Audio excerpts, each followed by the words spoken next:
ED അഥവാ enforcement directorate. പക്ഷേ ഈ EDയെ കേന്ദ്ര സർക്കാർ തങ്ങളുടെ അധികാരത്തിലേക്കുള്ള ചവിട്ടുപടിയായി ഉപയോഗപ്പെടുത്തുന്നു എന്ന് പാർലമെന്റിലും നിയമസഭയ്ക്കുള്ളിലുമൊക്കെ കോൺഗ്രസ് ഉന്നയിച്ചിട്ടുണ്ട്. ഇടതുപക്ഷവും അതിന് പിന്താങ്ങിയിട്ടുമുണ്ട്. അതായത് ഏതെങ്കിലും ഒരു സംസ്ഥാനത്ത് BJP അല്ലാതെ മറ്റേതെങ്കിലും ഒരു പാർട്ടി വളർന്നു വരികയാണ് എങ്കിൽ അവിടുത്തെ പ്രധാനപ്പെട്ട നേതാവിനെതിരെ ED അന്വേഷണം ശക്തമാക്കുന്ന തരത്തിലേക്കുള്ള ഒരു രീതി BJPക്കുണ്ട് എന്നതാണ് കോൺഗ്രസ് ഉയർത്തുന്ന വാദം. കേരളത്തിലെ മുഖ്യമന്ത്രി പിണറായി വിജയനെതിരെ ED ഇതുവരെ വരാത്തത് BJPയും ഇടതുപക്ഷവും തമ്മിലുള്ള അന്തർധാര സജീവമായതുകൊണ്ടാണ് എന്നാണ് നിയമസഭയിൽ പ്രതിപക്ഷ പാർട്ടിയായ UDF ഉന്നയിക്കുന്നത്. കോൺഗ്രസിന് ഏറ്റവും വലിയ കരുത്തു പകരുന്ന ഒരു സംസ്ഥാനമാണ് കർണാടക.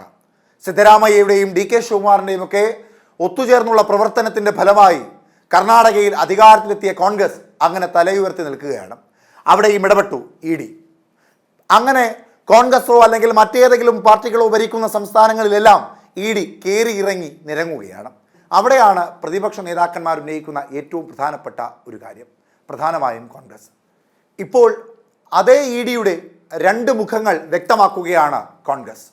അതായത് കഴിഞ്ഞ ദിവസമാണ് BJPയെ വലിയ തോതിൽ പിടിച്ചുകുലുക്കിയ കൊടകര കുഴൽപ്പണ കേസിൻ്റെ BJPക്ക് അനുകൂലമായ ക്ലീൻ ചീറ്റ് ED സമർപ്പിച്ചത്. എന്നാൽ അതിൽ കൃത്യമായ രാഷ്ട്രീയ ധ്വനിയുണ്ട് എന്ന് വ്യക്തമാക്കുകയാണ് കോൺഗ്രസ്. അതായത് അതിൽ കേന്ദ്രത്തിൻ്റെയും കേരളത്തിൻ്റെയും ഇടപെടലുണ്ട് എന്ന് അവർ ചൂണ്ടിക്കാട്ടുന്നു. കോടിക്കണക്കിന് രൂപ ഒരു പൊതുവിടത്തിൽ വെച്ച് പിടിച്ചെടുത്ത കൊടകര കുഴൽപ്പണ കേസ്, അതിൽ തന്നെ ചോദ്യം ചെയ്യുമെന്നും ആ കുഴൽപ്പണം കൈമാറുന്നത് താൻ കണ്ടുവെന്നും തന്നെ ചോദ്യം ചെയ്യണമെന്നും വേണമെങ്കിൽ നുണപരിശോധന വരെ നടത്താമെന്നും ഒരാൾ മുഖ്യധാരയിൽ വന്ന് പറയുന്നു. പക്ഷേ അതൊന്നും കേൾക്കാത്ത മട്ടിൽ നടക്കുകയാണ് EDയും കേരളത്തിലെ വിജിലൻസുമെന്ന് കോൺഗ്രസ് ഉന്നയിക്കുന്നു.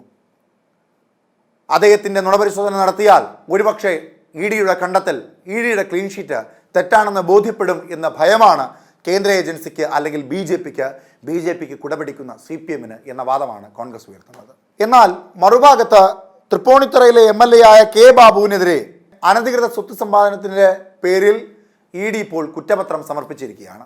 കൊടകര കുഴൽപ്പണ കേസിലെ ക്ലീൻ ഷീറ്റ് കല്ലൂർ PMLA കോടതിയിലാണ് സമർപ്പിച്ചത്. ഇപ്പോൾ തൃപ്പൂണിത്തുറയിലെ MLA മുൻ മന്ത്രിയുമായ K ബാബുവിൻ്റെ അനധികൃത സ്വത്ത് സമ്പാദനവുമായി ബന്ധപ്പെട്ട കുറ്റപത്രവും അവിടെ തന്നെയാണ് സമർപ്പിച്ചിരിക്കുന്നത്.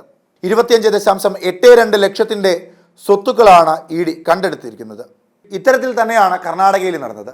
കോൺഗ്രസ് അതിൻ്റെ ഏറ്റവും മനോഹരമായ രീതിയിൽ സംസ്ഥാനം ഭരിച്ചു മുൻപോട്ട് കൊണ്ടുപോകുന്നത് കണ്ട വലിയ മാനസിക ബുദ്ധിമുട്ടിലായി പോയ BJP ED എന്ന ആയുധം അവിടെയും ഉപയോഗിക്കുന്നു. DK ശിവകുമാറിനെതിരെ ED ഉപയോഗിക്കുന്നു. എന്നാൽ ഒന്നും കണ്ടെത്താൻ സാധിക്കുന്നില്ല. അങ്ങനെ ഒരു ആരോപണം ഉന്നയിച്ച് ആ നേതാക്കന്മാരുടെ പ്രഭ നശിപ്പിക്കുക എന്ന വളരെ മോശകരമായൊരു തന്ത്രമാണ് BJP EDയിലൂടെ നടപ്പിലാക്കുന്നത് എന്ന വാദം കേരളത്തിലും ഉയർത്തുന്നുണ്ട് കോൺഗ്രസ്. 2007 ജൂലൈ മെയ് മാസത്തിൽ ഈ കേസിന് ആസ്പദമായ സംഭവം നടക്കുന്നു. അന്ന് മന്ത്രിയായിരുന്ന കാലയളവിൽ വിജിലൻസ് കണ്ടെത്തിയതുപോലെ തന്നെയാണ് EDയുടെയും കുറ്റപത്ര സമർപ്പണം. ഇതുപോലെ തന്നെയായിരുന്നു കൊടകര കുഴൽപ്പണ കേസ്. അവിടെയും കേരള സർക്കാരിൻ്റെ വക അനുകൂലമായ വിധി, കേന്ദ്ര ഇടപെടലിലും അനുകൂലമായ വിധി. എന്തായാലും ഇങ്ങനെയുള്ള ചില പ്രവർത്തനങ്ങളിലൂടെ കേന്ദ്രവും കേരളവും തമ്മിലുള്ള ബന്ധം രാഷ്ട്രീയപരമായും BJP CPM എന്ന തരത്തിൽ അന്തർധാരാപരമായും ശക്തമാണ് എന്ന ഒരു ആരോപണം ഉയർത്തുക തന്നെയാണ് കോൺഗ്രസിൻ്റെ ഈ ആരോപണം ശരിയോ തെറ്റോ എന്ന് കാലം തീരുമാനിക്കട്ടെ. ജനം വിധി എഴുതട്ടെ.